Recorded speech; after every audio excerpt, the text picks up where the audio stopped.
इस dolphin effect text को बनाने के लिए सबसे पहले हम अपना कैनवा ओपन कर लेंगे और कैनवा में एक न्यू प्रोजेक्ट ओपन कर लेना है। फिर लेफ्ट साइड में एलिमेंट्स पर क्लिक करके सर्च में डॉल्फिन लिखकर सर्च करना है। यहाँ से ग्राफिक्स को सिलेक्ट कर लेंगे तो यहाँ आपको बहुत सारी डॉल्फिन की पिक्चर्स मिल जाएंगी। यहाँ से आप कोई भी डॉल्फिन की पिक्चर पिक कर सकते हैं। मैं ये वाली डॉल्फिन इस फ्रेम में ऐड कर लूंगा और इसके साइज को इंक्रीज कर लेंगे।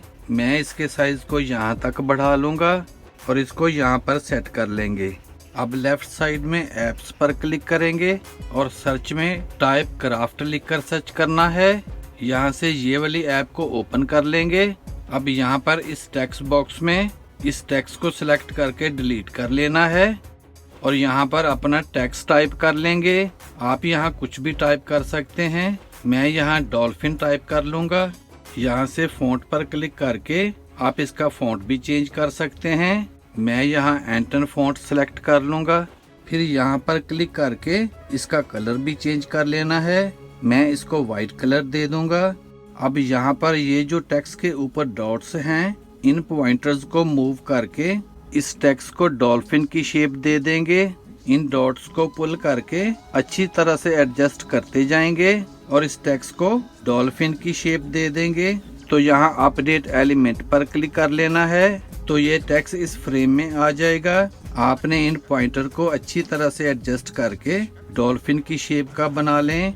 जब आपका टेक्स्ट अच्छी तरह से डन हो जाए तो यहाँ अपडेट एलिमेंट पर क्लिक कर लेना है। अगर आपने यहाँ से टेक्स्ट की शेप में कोई चेंजिंग करनी है तो यहाँ से इस टेक्स्ट की शेप को अच्छी तरह से एडजस्ट कर लेना है और फिर अपडेट एलिमेंट पर क्लिक कर देंगे और यहाँ से इस टेक्स्ट के साइज को भी थोड़ा सा इंक्रीज करके डॉल्फिन के ऊपर सेट कर लेंगे और यहाँ से डॉल्फिन के फेस और टेल को इस टेक्स्ट से कवर नहीं करना है। अब इस पेज पर टैप करके इसकी एक डुप्लीकेट बना लेंगे और यहाँ से सेकंड पेज पर इस डॉल्फिन वाली पिक्चर पर टैप करके इसको यहाँ से डिलीट कर देंगे। अब लेफ्ट साइड में एलिमेंट्स पर क्लिक करके शेप को सिलेक्ट कर लेंगे और यहाँ से मैं स्क्वायर वाली शेप इस फ्रेम में ऐड कर लूंगा। इस शेप का कलर चेंज कर लेना है। मैं इसको ब्लैक कलर दे दूंगा और इसके साइज को इंक्रीज करके इसको यहाँ तक बढ़ा लेना है। फिर इस शेप पर राइट क्लिक करेंगे, फिर लेयर्स पर क्लिक करेंगे और यहाँ से सेंड बैकवर्ड पर क्लिक कर देंगे।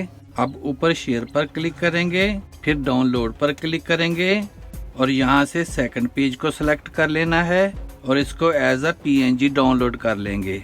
अब फर्स्ट पेज पर इस टेक्स्ट पर टैप करके इसको यहाँ से डिलीट कर देंगे और यहाँ पर जो पिक्चर हमने डाउनलोड की है मैं उसको इस फ्रेम में ड्रैग कर लूंगा। इसके साइज को इंक्रीज करके इस फ्रेम में फिट कर लेना है। फिर ऊपर एडिट पर क्लिक करेंगे और यहाँ से बैकग्राउंड रिमूवर टूल को यूज करके इसकी बैकग्राउंड रिमूव कर देंगे।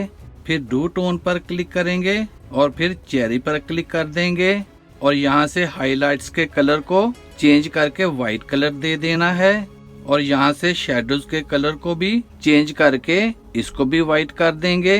अब इस पेज को लेफ्ट साइड से थोड़ा सा क्रॉप कर लेना है और इस लेयर के साथ एडजस्ट कर देंगे। फिर राइट साइड से भी इस पेज को क्रॉप करके लेयर के साथ एडजस्ट कर देंगे। फिर इसकी बैकग्राउंड का कलर चेंज करके सेम बैकग्राउंड वाला व्हाइट कलर दे देंगे। तो हमारा stunning looking dolphin effect text बनकर रेडी हो जाएगा। Here is the final result. तो इस तरह से आप टाइपोग्राफी टेक्स्ट इफेक्ट बना सकते हैं। वीडियो अच्छी लगे तो सब्सक्राइब करें मेरे इस चैनल को और वीडियो को ज्यादा से ज्यादा शेयर कर दें। See you in the next video. Good bye.